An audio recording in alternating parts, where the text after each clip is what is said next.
Hi everyone. Hope all of you are doing well. So, last week we had a meeting of the global patient advocates.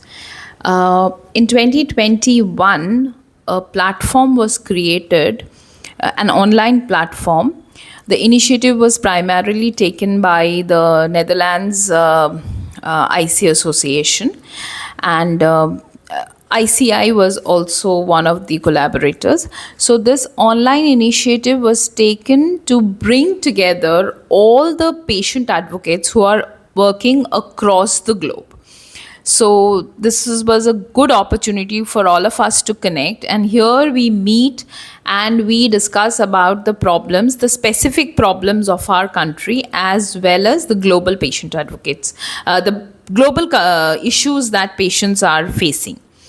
So today, what I wanted to share with you was a beautiful letter that Jill Osborne wrote right after the meeting. So I'm going to read this letter to you, and I'm sure all of you are aware of who Jill Osborne is. Because if you are an IC patient, I'm sure you have come across her name and you have come across her organization, which is IC Network.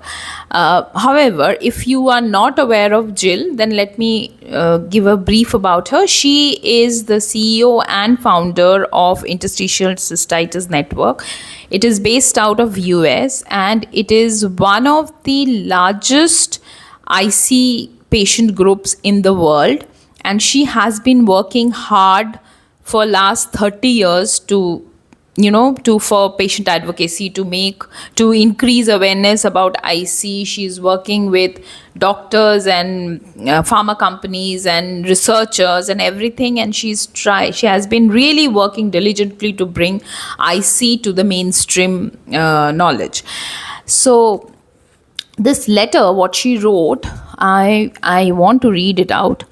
It says that years ago, there was a doctor in the US who was on a mainstream media program who said that IC was a grab bag diagnosis. Grab bag diagnosis.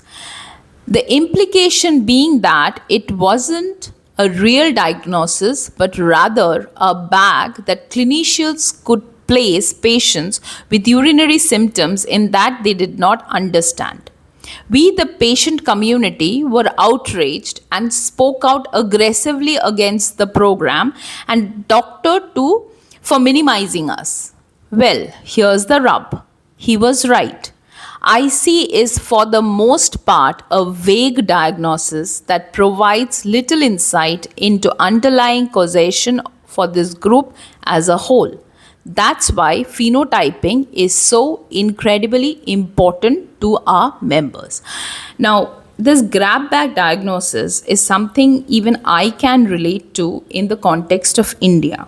Because in my group, now I see so many patients who are coming who may not have the typical IC symptoms, but nevertheless, they are being diagnosed as IC patients, and the treatment is also going accordingly. But often what is happening is the moment they are changing doctor, some other diagnosis is coming. So anyways, all of us, we are aware that IC is a diagnosis that takes time, but misdiagnosis is very common. But what is unfortunate is that the moment the doctor is not able to pinpoint on something, they are just labeling it as IC. So many patients are coming in my group who may be having urinary incontinence, or maybe having overactive bladder, or maybe having some other issue like vaginosis also, like somebody is having some kind of vaginal infection. They are also being termed as IC patients. So this is something I want the patients to be aware of, is that not whenever, if you are having, the moment you are having some urinary issue, it may not be IC, it could be n number of other things. So just don't get depressed that I have IC, I have something that is incurable and this is the end of everything. No, it is not like that. Maybe you don't have IC, because I personally am seeing a lot of diagnoses about IC, but the patients, they may not be having IC. And I'll read the letter further. With this recognition, the diagnosis of IC is, I believe, being minimized in many. As I said, is being minimized in many, if not most. Medical schools and both public and private sector research funding committee. Some would argue that that is appropriate. We have all said that Hunter's patients have a unique disease process and should receive its own research. So, it's a time of great change. So, here's what we know. Millions of patients struggle with urinary symptoms, painful urinary symptoms. Millions can't get care for their urinary symptoms and or dismissed. Patient organizations give them hope and can save lives. Patient organizations can teach them, role model for them, how to advocate for themselves to get better care.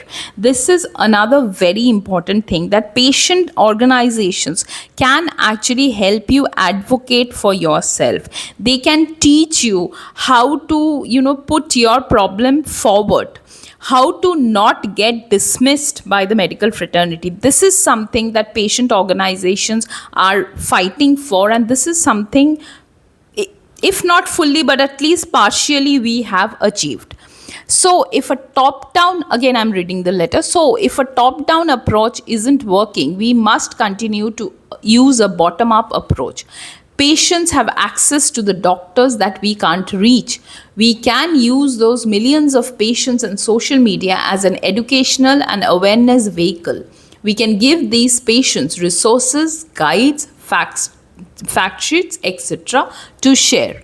Social media campaigns do work well, but only if we can mobilize all of our countries and efforts collectively. We must speak together as often as we can. So this is more or less what she is talking about, and what I wanted to reiterate. I wanted this letter to reach to as many patients as possible, because here she is talking about phenotyping, she's talking about proper diagnosis, she's talking about how you can advocate for yourself, she's talking about how patient groups are important in your healing journey, and lastly, she's also talking about how we can mobilize social media to create more awareness, to reach out to more patients, and also to listen from more patients.